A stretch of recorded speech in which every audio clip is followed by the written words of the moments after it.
जय हिंद दोस्तों, आपको बताएंगे आज मौलिक अधिकारों के बारे में। जो संविधान के जो मूल अधिकार होते हैं उनमें कौन कौन से अधिकार सम्मिलित किए गए हैं, कौन कौन से जो नॉर्मली जो हर इंसान आम आदमी होता है उसको कौन कौन से अधिकार उसमें दिए गए हैं, है ना, उसके बारे में चर्चा करेंगे।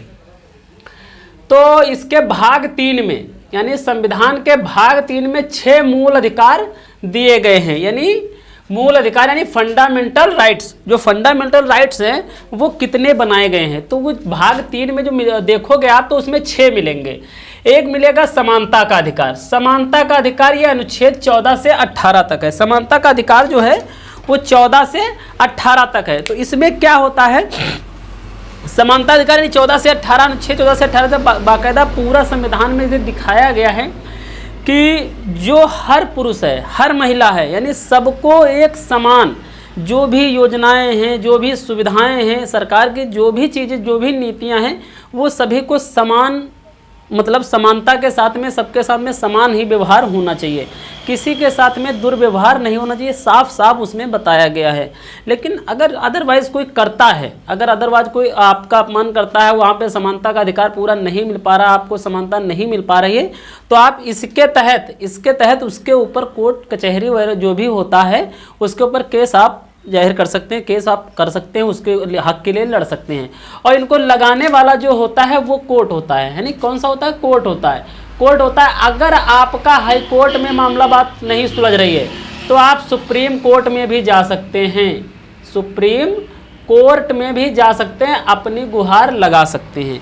ये अनुच्छेद 14 से 18 तक बाकायदा दिखाया गया है कि समानता के अधिकार क्या होते हैं। यानी समान रहने का हक है, पूरा हक है, ये किसी की कुछ नहीं है। ये जो संविधान में लिख दिया, जो सल्यूट है उन संविधान निर्माताओं का जिन्होंने इतने साल पीछे इतना इतिहास बदल के रख दिया, 70 साल का इतिहास बना करके रख दिया है। और आज अब तो दुनिया इंटरनेट की व्यवस्था है, यूट्यूब की व्यवस्था है, यानी हर चीज़ की व्यवस्थाएं हैं। और तब भी जो है लोग नहीं पढ़ रहे हैं, लेकिन उस समय जब ऐसी व्यवस्थाएं नहीं थी तब भी लोगों ने इतना पढ़ करके इतना हम लोगों को ये सब कुछ दिया।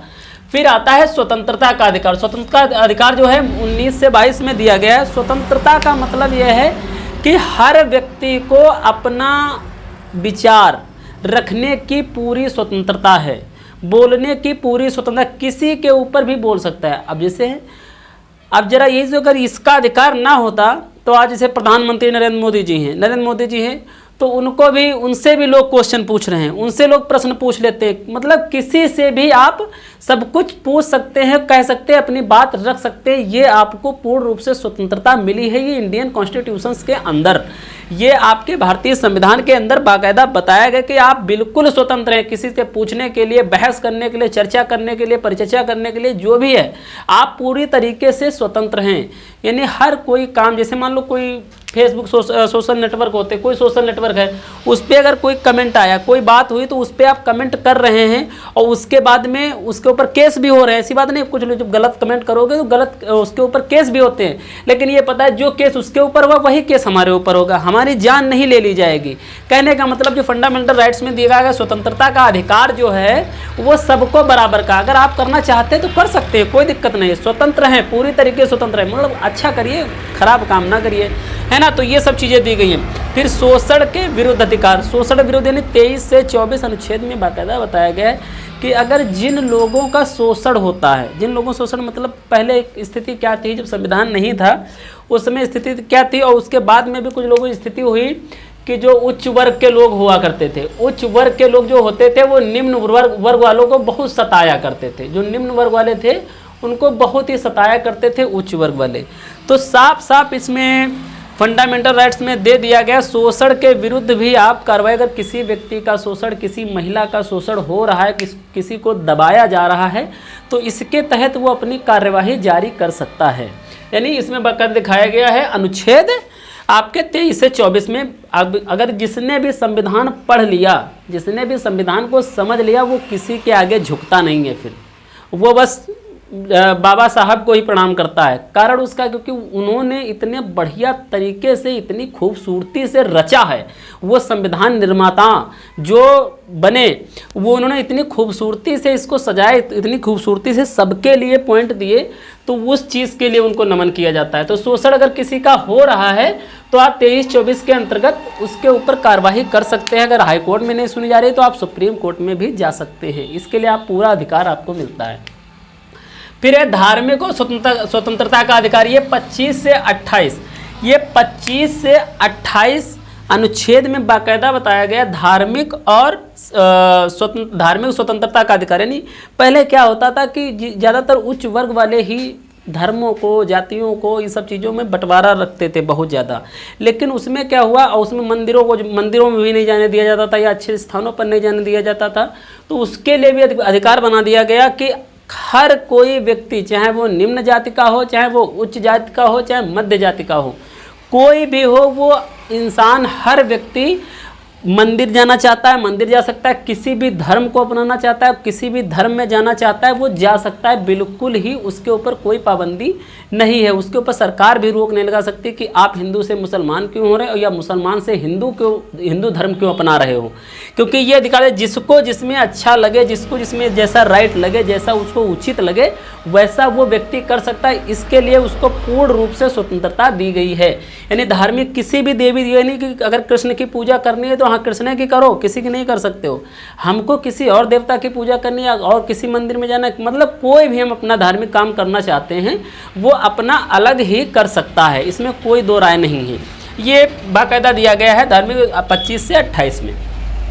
फिर आता है सांस्कृतिक व शिक्षा का अधिकार। यानी पहले क्या था, कुछ लोगों को, जो छोटी जाति के लोग थे या निम्न जाति के लोग थे, उनको पढ़ने लिखने का अधिकार नहीं मिलता था। और कुछ लोग भी ज़्यादा थे, ज़्यादा पढ़ने का अधिकार नहीं मिलता था। जो उच्च वर्ग के भी थे उनको थोड़ा बहुत पढ़ा दिया जाता था कि जिससे वो धंधा बिजनेस थोड़ा बहुत उनका काम काज संभाल सके। तो ये सब चीज़ें थी। और उसके बाद में जो इस अधिकार को 29 से 30 में जब देखा गया, आर्टिकल 29 और 30 में देखा गया, 29 और 30 में, तो उसमें सांस्कृतिक अधिकार, यानी हर व्यक्ति अपनी संस्कृति बना सकता है। जैसे इतना बड़ा भारत देश है, इतना बड़ा भारत देश है, अनेकों भाषाएं हैं। अपने भारत देश में अनेकों भाषाएं हैं, अनेक उनके कपड़ों का पहनावा है, उनके चालो चलन बोल चाल में हर जगह, मतलब जगह जगह की संस्कृति चेंज है, हर जगह पर उनका परिवर्तन है। कहीं के सांस्कृतिक कार्यक्रम कुछ और होते हैं, कहीं के कुछ और होते हैं। यानी हर व्यक्ति को अपना एक अधिकार है कि अपना एक स्ट्रक्चर, अपना एक ढांचा तैयार कर सकता है। हर समाज को पूरा अधिकार दिया गया है। और शिक्षा का भी समानता का अधिकार बना दिया कि शिक्षा सबको, ये नहीं है कि पहले था कि स्त्रियां नहीं पढ़ सकती हैं या दलित वर्ग के बच्चे थे वो भी नहीं पढ़ते थे। तो अब क्या है, अब सबको समान अधिकार, समान जगह पर पहुंचा दिया कि सभी लोगों को पढ़ने का पूरा अधिकार है। यही इंडियन कॉन्स्टिट्यूशन की सबसे बड़ी मुख्य बात है कि सांस्कृतिक यानी शिक्षा का अधिकार 29 से 30 में दिया गया कि शिक्षा आप ले सकते हो। क्योंकि कुछ समय पहले बहुत ही शिक्षा की मारामार थी, और तब उस समय भी पढ़ लिख करके लोगों ने क्या बना दिया, कैसे क्या रख दिया कि आज इतना इंसान कोई पढ़ नहीं पाता, जबकि इतनी सुविधाएं हैं, इतनी सारी सुविधाएं हैं, यूट्यूब है, यानी दुनिया में सोशल नेटवर्क, बहुत सी चीज़ें हैं, इंटरनेट्स वगैरह हैं। तो उतना सब कहाँ था पहले, फिर भी लोग पढ़े ना, फिर भी लोगों की उनके अंदर लगन थी। तो आप जब उनके अपने अंदर लगन लगाएंगे तो जाहिर सी बात है आप भी कुछ करके दिखाएंगे, ऐसी बात नहीं है। तो सांस्कृतिक व शिक्षा नहीं, सांस्कृतिक अपना कल्चर, अपना पहनावा। कोई जरूरी नहीं कि अगर एक इंसान पैंट शर्ट उत्तर प्रदेश में पहना जा रहा है तो बिहार वाले भी पैंट शर्ट पहने। अगर उनको दूसरा कुछ पहनावा, धोती कुर्ता अच्छा लगता है तो धोती कुर्ता पहनेंगे, क्या प्रॉब्लम है। यानी जिसको जो पहनना है, जिसको जैसे बोलना है, जिसको जैसे बात करनी है, वो अपना निजी दायित्व बना सकता है, उसमें कोई किसी की रोक ठोक नहीं। अगर कोई रोक ठोक करता है तो 29-30 के तहत उसके ऊपर भी कार्रवाई की जा सकती है। फिर है संवैधानिक उपचारों का अधिकार।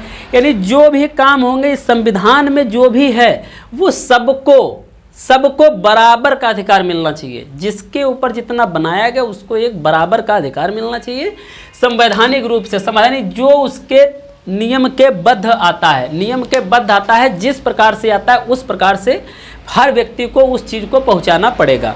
यानी जो भी उपचार है, मतलब जो भी, जैसे मान लो आपका मेडिकल हो गया, मेडिकल लाइन में हो गया, या स्कूल कॉलेजों में हो गया, जो भी उसके लिए सब चीज़ें यूज होती है, तो वो सबको ये नहीं है कि ये कोई कम है, ये ज़्यादा है, इसको ज़्यादा दे दो, इसको कम दे दो, इसको कम दे दो। जाहिर सी बात है, उपचार का मतलब ये कि अगर तुमको बुखार आ रहा है तो बुखार के ऐसा तो है नहीं कि एक डॉक्टर कहेगा हाँ ये छोटा व्यक्ति है तो इसको ये वाली दवा दे दो, ये बड़ा आदमी है तो इसको ये वाली दवा दे दो, ऐसा नहीं होता है। तो उसमें क्या हुआ कि सबको बराबर का अधिकार दिया गया, कि सबको बराबर का अगर अधिकार नहीं मिला, संविधान में है, संवैधानिक रूप से अगर मिलने के लायक है आपको, अगर आपको नहीं मिल रहा है तो आर्टिकल 32 के तहत आप उसके ऊपर निजी कार्यवाही कर सकते हैं और अपना जो भी है तो जिस प्रकार से आप चाहते हैं उस प्रकार से आप उचित मतलब व्यवस्था के साथ में रहा भी जा सकता है। तो ये चीज़ थी कि मूल अधिकार को जानना बहुत ज़रूरी है। अगर व्यक्ति ने इन सब अधिकारों को नहीं जाना, इन सब चीज़ों को नहीं पढ़ रहा है तो उसका पढ़ाई लिखाई से मतलब बहुत दूर दूर तक रिश्ता ख़त्म हो जाता है। क्योंकि अगर आप पढ़े लिखे हैं तो हर चीज़ के बारे में जानकारी आपको होनी चाहिए, क्योंकि सबसे ज़्यादा ज़रूरी तो जो भारत देश में रह रहे हो तो सिर्फ पढ़ाई लेना, पढ़ाई से तो पढ़ाई क्या है, पढ़ाई आप केवल करेंगे, ठीक, पढ़ाई करेंगे। अगर आप किसी लेवल पे जाना चाहते हैं, कोई तैयारी वगैरह करना चाहते हैं तो तैयारी अगर कर रहे हो तो उसके लिए आपको प्रिपरेशन बहुत ज़रूरी है, बाहरी ज्ञान भी बहुत जरूरी है। हर चीज़ के बारे में प्रिपरेशन करो, तैयारी करो, हर चीज़ की पढ़ाई ना करो, तैयारी करो। पढ़ाई करोगे, पढ़ाई करने से घर पे भी पढ़े, स्कूल में पढ़े, कॉलेज में पढ़े, सब कहीं पढ़ ही तो रहे हो, जहाँ जा रहे हो वहाँ पढ़ ही तो रहे हो। तैयारी करो, तैयार मतलब खुद रेडी हो, खुद प्रिपरेशन मतलब अपना प्रिपरेशन करो कि अच्छे से हमको कैसे तैयार करना है, एक अपना स्ट्रक्चर बनाओ। और जब पढ़ाई का कोई स्ट्रक्चर नहीं होता तब वो बच्चे क्या होते हैं, बहुत पीछे रह जाते हैं। हालांकि ये सब चीज़ें इसमें हैं। तो अगर इनको लागू कौन करता है, हाईकोर्ट लागू करता है। और इनको जो अगर किसी प्रकार से आपका हनन हो रहा है, यानी संवैधानिक रूप से यानी इन अधिकारों से आप वंचित रह रहे हैं, तो आप इसके लिए आप पूरे हकदार हैं। कोर्ट में जा करके इसके लिए केस आप कर सकते हैं किसी से भी, ठीक है। मूल अधिकार फंडामेंटल राइट्स, इसके भाग 3 में दिया है 6 मूल अधिकार दिए, भाग 3 में 6 मूल अधिकार दिए गए हैं, जो कि बता दिए गए। समानता का अधिकार, स्वतंत्रता का अधिकार, शोषण के विरुद्ध अधिकार और धार्मिक स्वतंत्रता का अधिकार, सांस्कृतिक व शिक्षा का अधिकार, संवैधानिक उपचारों का अधिकार, जो कि आर्टिकल 32 में दिया गया है। यानी टोटल जो है आपके 14 से लेकर के 32 तक सारा पूरा सिस्टम आ जाता है इसमें। आगे की क्लास अब नेक्स्ट वीडियो में मिलेगी। जय हिंद दोस्तों।